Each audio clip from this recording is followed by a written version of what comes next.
Welcome to ECB's weekly sermon podcast.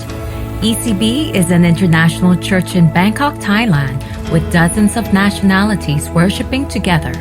We invite you to connect with us from wherever you are through our website, ecb.asia, or our mobile app. And now we pray that you are blessed by this week's sermon. Welcome back to a great sermon series. I am. Doesn't get any better than that. I am. Know that I am. And what a great way to get to know Jesus, either for the first time or getting reacquainted with Jesus, or just going deeper with him, knowing who he is. Today, the I am, which is the last in this series, is I am the resurrection and the life. And that's found in John 11:25. When Jesus says, I am the resurrection and the life, he is saying he's God. Because that's the name that God used to reveal to Moses. I am. And so Jesus is boldly saying, I am God. I am the resurrection and the life. But what should happen with all of us today is that as we're asking the question, well, who are you, God? Tell us more about I am. We should be also asking, who am I? Who am I? And we're going to get there because the relationship between I am, God, and who I am is the whole deal today. Who I am, who is God, and who I am, how do we relate? But first, if you will allow me to make a self-introduction, many new faces. Some of you don't know me. Some of you have forgotten me. And so it's an opportunity to kind of reacquaint ourselves. Let me just quickly go through my life. I was baptized when I was 9 years old. I actually came to the Lord at 9 years old. There was an evangelist who came to our church. His name was Mel Dibble. He preached this sermon that this little 9-year-old brain somehow was able to listen to and respond to. And I walked down the aisle all on my own. Nobody made me. Nobody forced me. And I accepted Jesus Christ at that service and then was baptized at that same time a couple of months later at age 9. And then if you jump ahead to age 17, I went to a youth training camp, and the youth leadership training camp. And at that camp, I was called into ministry. I heard God's voice more clearly at that camp than I've ever heard God's before, saying, go tell them the things I tell you. Go tell them the things I tell you. Go tell them the things I tell you. 3 times. So clear. And I went back to tell the camp pastor, Pastor Chuck, I said, I think God just called me into ministry. He grabbed the collar of my shirt and he goes, you better be 100% sure. I was expecting encouragement, not to be wrestled to the ground by this big camp pastor. I guess sometimes people who are called kind of fall away, and I think he was concerned that I might fall away like some others that he has seen. So I always took that seriously, that, hey, this is not playing a game here. God called me, and I'm trying to be faithful to that. Well, not that long after I was called, guess what? At age 19, I started pastoring my first church. Yeah, right? 19, can you picture a 19-year-old up here? You know? It's kind of like watching Mr. Bean or something, you know? No, seriously, and just to give you an idea of how raw all that was, I knew I was called, I knew that I accepted that church, and I was in university at the same time, but my first sermon was the entire book of Nehemiah. So yeah, don't be too impressed that at 19 I was already pastoring a church, because if you're preaching an entire book of Nehemiah, there's no better way to kill a church than to do that. And then, at 21, I was married. Right? Yeah, that's so young. That's so young. That's what my mom said anyway, but my wife and I said, yeah, should have been 2 years ago. So we really enjoyed being married, and we've been married for 39 years now. Yeah, I know. And we came to Bangkok when we were 30 years old, and we started doing ministry here together, and now my wife Annie is the CEO and founder of Nightlight Design Company Limited and also Nightlight Foundation, and I've been working with her along the way, and now at age 60, we're still here in Bangkok, and what happened after that, I have no idea. That's why there's question marks up there. I have no idea what's going to happen next. But have you ever noticed that when you're a small child, people come up to you with this bright, shiny face and expectation in their eyes, and they say to you as a little child, "What are you going to be when you grow up?" But when you get old, they come to you and they look like they've got this worried face, and they say, Have you thought about what you're going to do? I mean, have you thought about, what, when I die? No, retire, when you retire. Well, no, I really don't want to talk about retirement. I'd rather talk about death. So I don't want to retire. So I don't know what's next. But God does. And so we just keep pursuing God, right? All right, well, that is who I am. Is that all that I am? Do you think that's all that I am? No. That's just a brief little introduction. I'm so much more than those numbers and those years. And so are you. If you were to give me, it would take us days and weeks to get to know each other deeply. But actually, that's why you have life groups. That's why we have life groups, is to get to know each other better. Today, the story that is surrounding the I am message, the I am, the resurrection, and life, is all about Jesus raising Lazarus from the dead. Many have tried to capture this story in art. For example, Rembrandt in his etching, Van Gogh in the middle, and the very, very long TV movie, Jesus of Nazareth, which some of you might remember, where at the Lazarus scene, Jesus puts his arm out and you can hear the robe snap when he's standing before the tomb. If you've ever watched that, go back, watch that scene. Like that. Pretty cool. And anyway, so people have tried this, and not only that, Sunday school classes and crosstowns all around the world have tried to explain or to teach children about Lazarus, a dead guy dressed in grave clothes, a way to make it cute. So you got like your little popsicle sticks and your toilet paper rolls as a way to show Lazarus. So today we're going to look at that. But before we get into Lazarus, we must take a quiz. Okay? We're going to take a quiz to find out if you're really ready to go into this story of Jesus and Lazarus. Okay. What was Lazarus' favorite movie? Tomb Raider.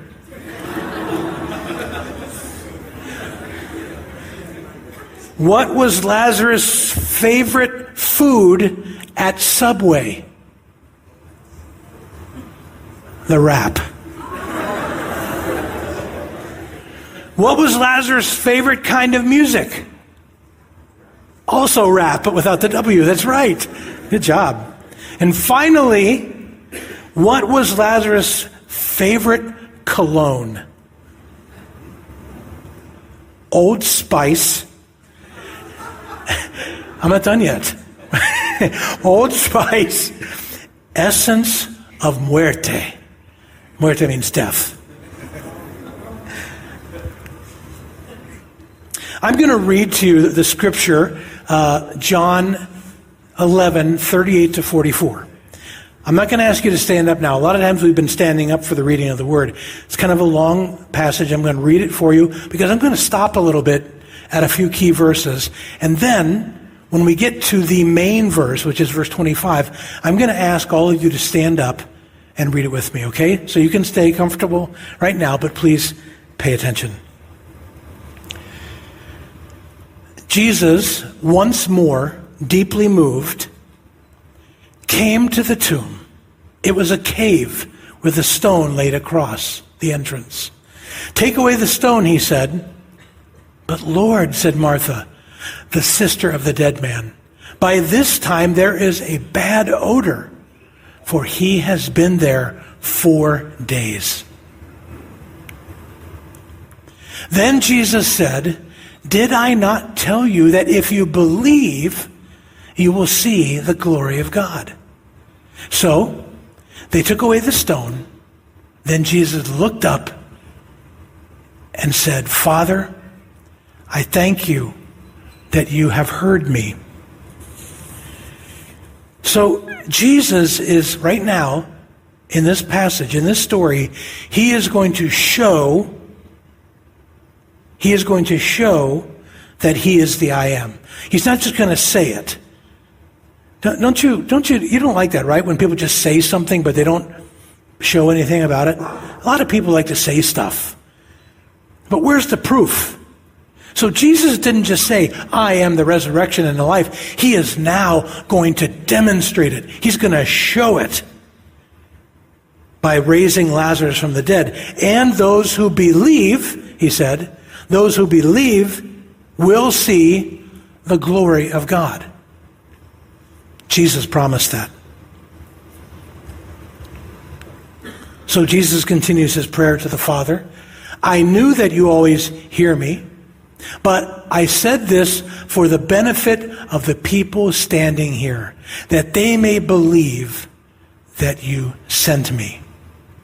When he had said this, Jesus called in a loud voice, "Lazarus, come out."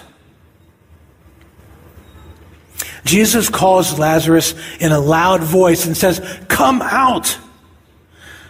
He's not going to go in and get him. He's not sending somebody else to go and get him. They're not taking a long rope with a hook on the end of it and throwing it in there and pulling out a dead man. Instead, Jesus calls Lazarus in a loud voice to come out. So the only way that he is going to come out is by walking. God's glory is going to be seen if you believe. And Jesus will show that he is the I am, the resurrection and the life. So continuing, the dead man came out, his hands and feet wrapped with strips of linen and a cloth around his face. And Jesus said to them, "Take off the grave clothes and let him go." Okay, so he shuffled. I always thought when he came out, of the grave, I always thought he came out, "I'm free." But he doesn't do that. He shuffles. Why? Because he's bound. He still has grave clothes around him, which is why Jesus told him to take off his grave clothes. So Jesus commanded that. They did it, and Lazarus was alive and set free. And that's the story. But what is Jesus saying? What does he mean by saying that I am the resurrection and the life? I found the message to be very helpful in getting a real feel for what Jesus is saying. Now, what we're going to do here is I'm going to ask you to stand up. If you are physically able, would you please stand up? If you are physically able. And I'm going to read through it first by myself, and then the second time I would like you all to read it together, okay? I'll read it first out loud, and then you will read it out loud all together. This is from John 11:25, the Message. You don't have to wait for the end. I am right now, resurrection and life. The one who believes in me, even though he or she dies, will live. And everyone who lives believing in me does not ultimately die at all. Do you believe this? Can we read this together? You don't have to wait for the end. I am right now, resurrection and life. The one who believes in me, even though he or she dies, will live. And everyone who lives believing in me does not ultimately die at all. Do you believe this? You may be seated. If your answer is yes. I'm just kidding. Please be seated.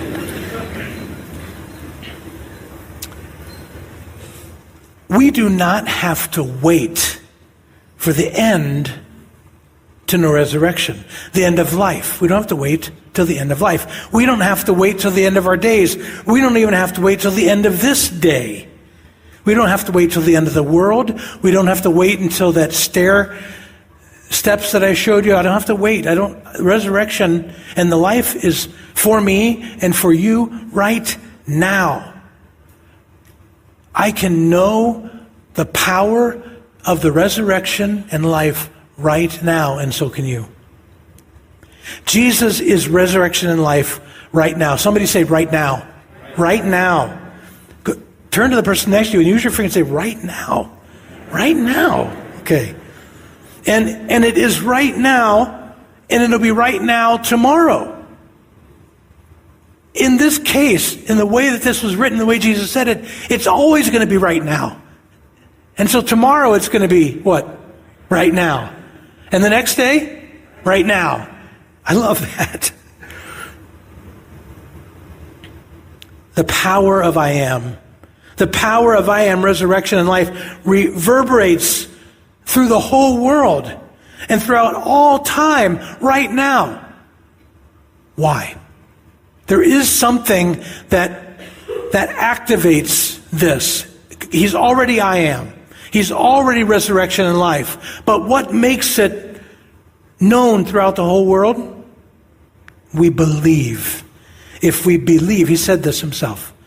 If we believe in Jesus, we will live. Then we will live believing. Don't you love that? What a great phrase. If we believe in Jesus, then we will live believing right now. In every right now. So, okay. We need to look at this story in the context of John 11. It's a huge chapter. And I just told you the resurrection story of Lazarus only. But we need to look at everything that went on around that before and after Jesus proclaimed, I am right now, the resurrection and the life, particularly as it is in relationship to Lazarus and Jesus, and ultimately, in application, relationship with us. Because I think that's the whole deal. Today, I hope you walk away and you are as clear as you have ever been that I know who I am because I know I am. I hope you walk away today because you know who I am is. That you will walk away today so clear because I know I know who I am. And that's what Jesus wanted to show Lazarus and all who are watching, all who would read, and also what would happen in our life. Okay, so let's apply this.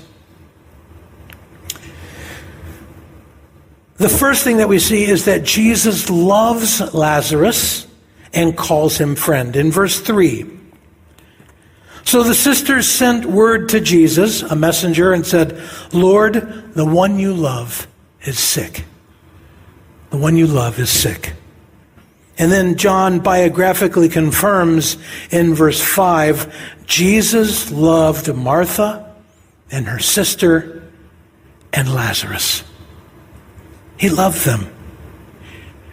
And in verse 11, Jesus tells his disciples, our friend Lazarus has fallen asleep, but I'm going there to wake him up. Even the Jews who were mourning the death of Lazarus along with Mary and Martha the Jews said in verse 36, see how he loved him. It was all over him. You could just see by his face, by his actions, by his eyes, what was emanating from him as the I am, you could just know Jesus loved Lazarus and this family.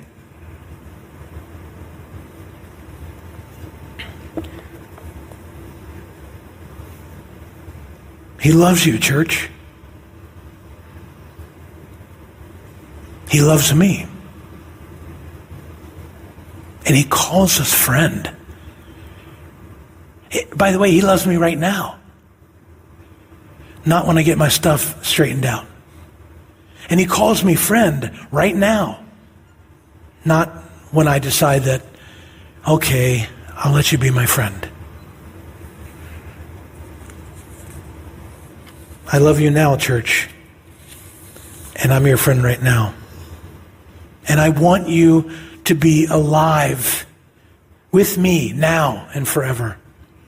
If we believe in Jesus, we will live in that love and friendship right now and every right now that we have together. Lazarus calls him friend, loves him and calls him friend.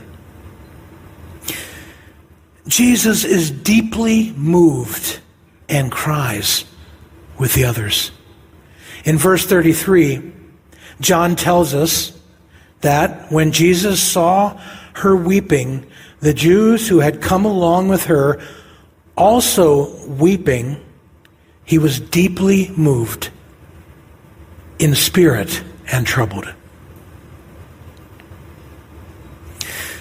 And then, in fact, in verse 35, just 2 verses later, it says, Jesus wept.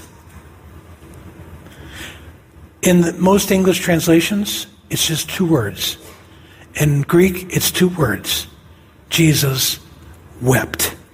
Just for fun, I decided to look this up in the Amplified Bible, thinking that the Amplified Bible is going to do something like, Jesus, the Savior, Lord, Son of God, wept with weeping tears of weepiness.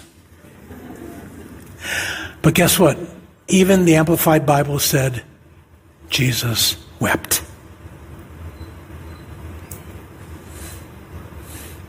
Why did Jesus weep? Because in verse 38, he reemphasizes, John reemphasizes for us, Jesus, once more deeply moved, came to the tomb. On the one hand, Jesus is deeply moved and he cries with the people over the death of their friend and his friend. On the other hand, death itself troubles Jesus. Jesus is deeply moved and troubled and cries about death.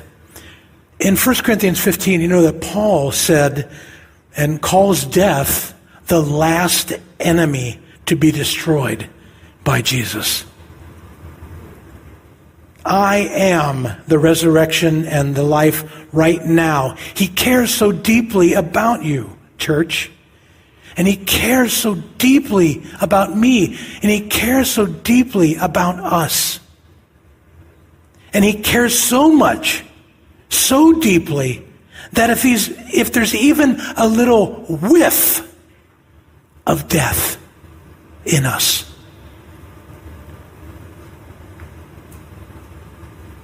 he cries, and he's deeply, passionately with us in whatever dead spot or death that we're experiencing right now.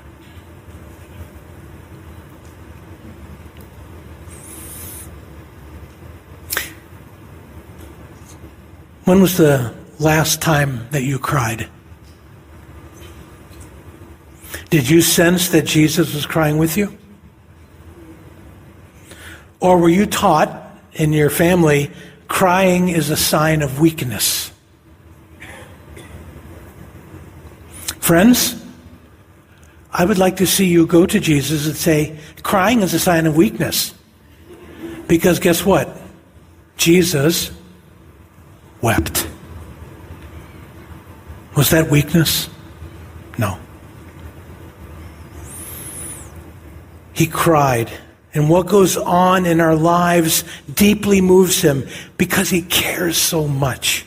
And by the way, if you're memorizing Bible verses, this is a great one to start with. It's only 2 words. Jesus wept. In our family, when we have family worship time, from time to time, we will memorize verses together. My wife, Annie, who is not here in this service, I can say whatever I want. This is true. She gets out these little note cards that she has written down a verse that she would like us to memorize. So after we have our worship together and, we pray, then we go over the worship. Sometimes it's one verse. Sometimes it's a whole chapter of Psalms, and we do it for several weeks until we get it down. And then she just kind of hit this spot where she said, okay, so what's next? What did I say? Jesus wept. And Annie was deeply troubled in her spirit and soul at that moment. My kid said, yay. So, Jesus is deeply moved and cries. Also, Jesus shows God's glory by calling Lazarus out. In verses 4 and verse 40, Jesus said the whole thing was going to be for God's glory, and Jesus even said that he would be glorified through it. And in verse 43, he says Martha would see the glory of God if she believed. I love it that Jesus called Lazarus out. There's something powerful about calling out Lazarus' name in a loud voice. It's not, don't mix this up. It's not the same as a loud voice of a parent who is calling now for the 3rd time for his children to come down to dinner. Okay, it's not the same. That translates, Nicholas and Esther, would you please come down to dinner? It's not the same. And it's also not the same just to say, wake up! Times 1,000,000. It's not the same. Because he calls them by name. In a loud voice, I am's powerful voice, it is not only resurrecting Lazarus, but it got him up on his feet and out of the tomb. Church, Jesus wants us to see his glory every day. And he wants to awaken us. And he wants to shout life to us. He wants to rattle the chambers of our tomb with a loud voice calling, come out! Come out! Come out of your addiction! Come out of your tomb of self-reliance! Come out of your tomb of pride! Come out of your tomb of a lifetime of pain, a lifetime of trauma, a lifetime of depression. Come out, because I am the resurrection and the life. Right now. Come out now. He's calling us, church.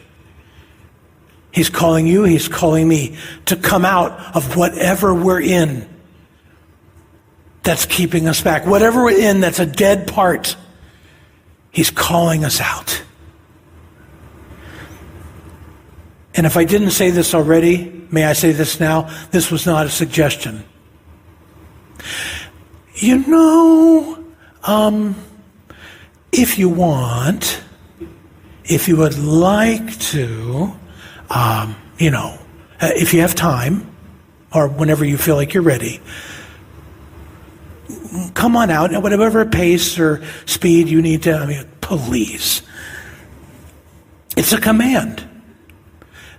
Jesus commands life and freedom. And not a suggestion. And I like that because it makes me think of Genesis. It makes me think about how God made the world. Did he make the world by a suggestion? I'm kind of thinking I want to maybe see something like this happen. Is that how he created the world? No. What did he say? He said, let there be light. And what happened? There was light. Boom. Commanded, and it was. Jesus commands life and freedom. I am commands life to come out of the tomb. I am the resurrection and the life. And he also commanded them. Did you notice the Bible said them? Whoever them are. A couple people? I don't know. He commanded them to come and unwrap him. The New Living Translation, I love it.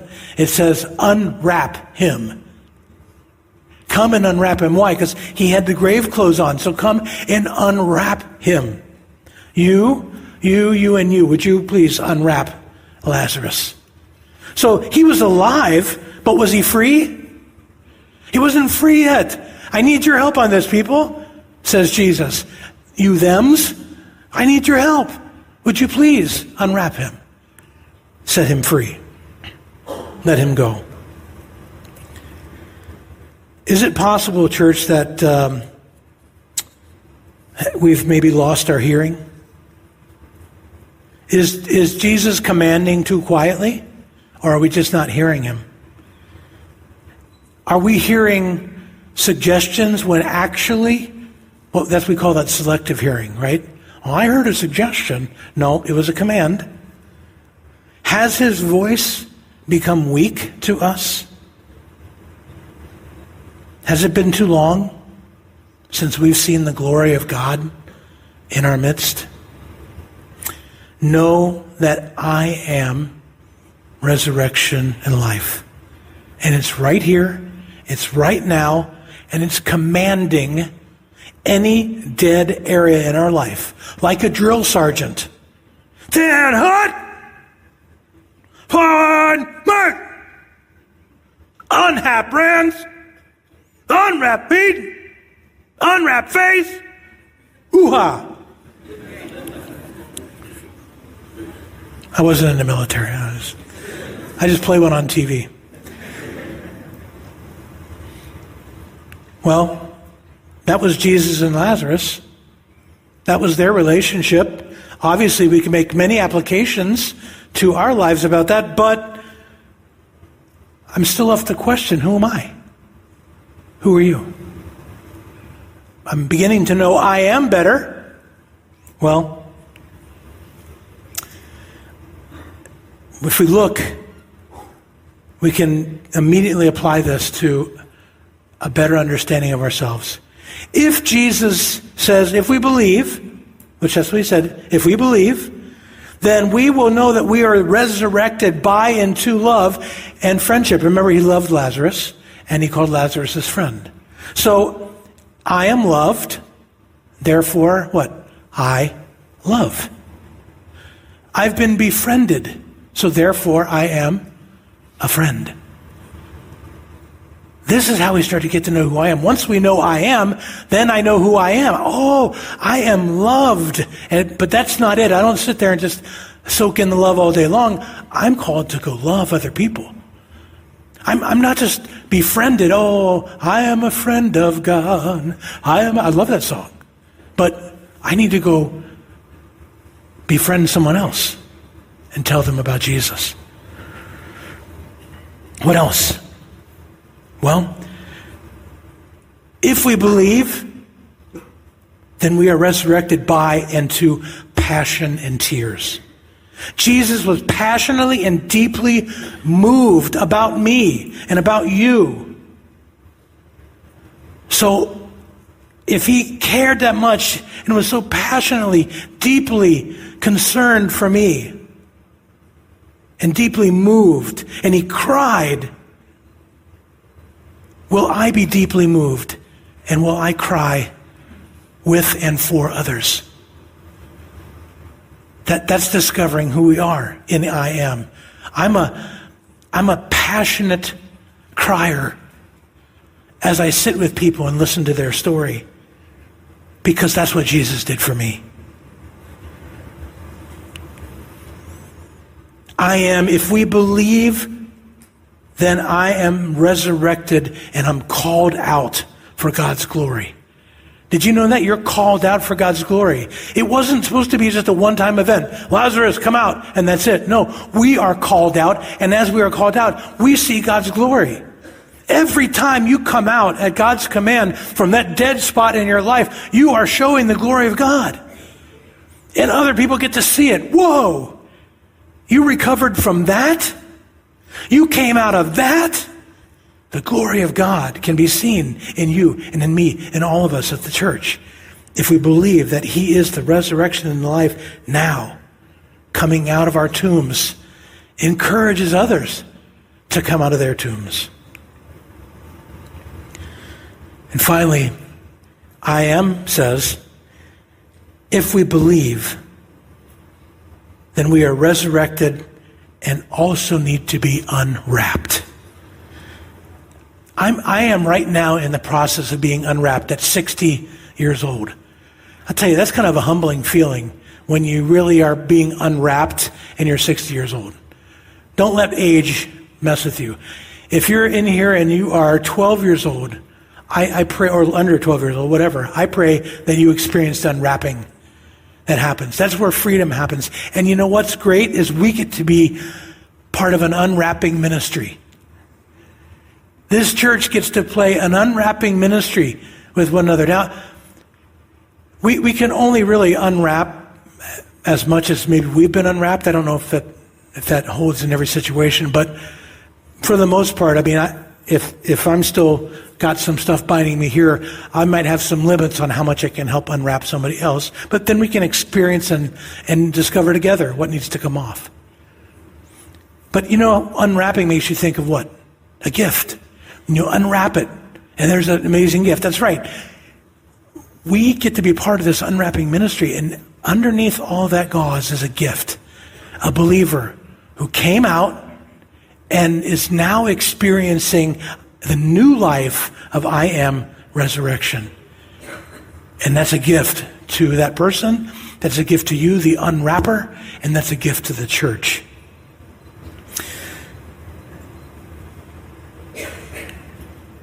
I am right now the resurrection and the life. Do you believe this? Let me suggest to you 4 ways that you could respond. There's more than 4 responses, but let me suggest 4 for you. Today, you can respond by believing in Jesus, maybe for the first time. Believing that Jesus is the I Am, the resurrection, and the life for you right now. But some of you maybe believe for a long time, and it's time to up your belief game and really make this for real in your life. Second thing you can do in responding today as a suggestion is rise up and come out at His calling. And a pastor or somebody that will pray with you as you decide, I'm going to get up and I'm going to come out and I need help. And when you do, and as you get to know I Am, you can make this third thing, and that is you can declare. It's really important in the morning and the evening to make declarations. And you can declare, I know who I am because I know I am. If you know I am, God, I am, then you can know who you are. And you can declare that every day. And also, finally, another way you can respond is to help unwrap somebody. Listen to God calling you. Observe who needs help being unwrapped today. You can respond in that way today.